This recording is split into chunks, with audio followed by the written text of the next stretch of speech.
नमस्कार.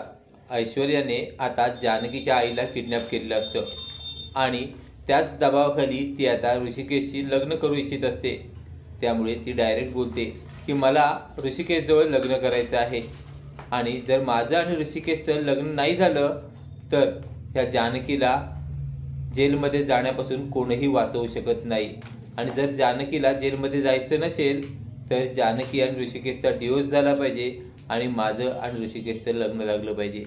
आता नाईलाजास्तव ऋषिकेश हा ऐश्वर्यासोबत लग्नाला तयार होतो. जानकी म्हणते, अहो काय बोलताय तुम्ही आणि हिच्याशी लग्न? हिची लायकी तरी आहे का तुमच्याशी लग्न करायची?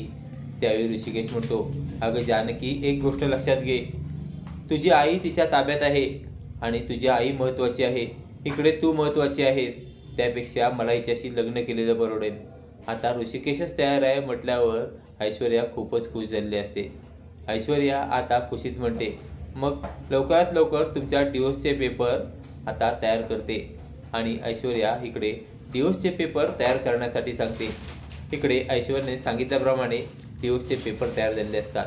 आता ऐश्वर्या डिवोर्सचे पेपर आणण्यासाठी गेलेले असते. इकडे डिवोर्सचे पेपर घेऊन आलेला माणूस म्हणतो, हे घ्या डिवोर्सचे पेपर्स आणि ह्यावर जानकी आणि ऋषिकेशच्या सह्या घ्या, म्हणजे त्या दोघांचा डिवोर्स होईल. त्यावर ऐश्वर्या म्हणते, होय तसंच करणार आहे मी. त्या दोघांचा डिवोर्स झाला की माझं आणि ऋषिकेशचं लग्न होणार आणि मला जे पाहिजे तेच होणार. त्यावर तो माणूस म्हणतो, होय मॅडम, मी तुम्हाला डिवोर्स पेपर दिलेले आहेत. आणि आता तो माणूस तिथं निघून गेलेला असतो. ऐश्वर्या खुशीत घरी आलेली असते. तर इकडे ऋषिकेश, जानकी आणि सौमित्र आणि अवंतिका या चौघांनी सुद्धा एक छान प्लॅन केलेला असतो. चौघही म्हणत असतात, काही होऊ दे पण आपण ऐश्वर्याला जिंकू द्यायचं नाही. दादाचं आणि तिचं लग्न होताच कामा नये. आता जर त्या दोघांचं लग्न झालं तर जानकी वहिनी, तुझं आणि दादाचं कसं होणार?